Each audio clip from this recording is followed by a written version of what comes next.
Artis Shelin Evangelista buka suara terkait postingan suaminya, Stefan William di Instagram yang menjadi sorotan publik.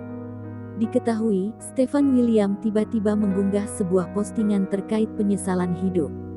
Di tengah kondisi rumah tangganya yang sedang disorot publik, postingan Stefan William itu pun kemudian disebut-sebut ditujukan untuk Shelin. Shelin Evangelista buka suara. Ia membantah unggahan Stefan ditujukan kepadanya. Sebab unggahan itu hanya diunggah ulang oleh suaminya. Meski menilai bukan untuknya, wanita berusia 28 tahun itu meminta warganet mengonfirmasi sendiri kepada Stefan. Karena ia yakin suaminya tidak pernah menyesal menikah dengannya.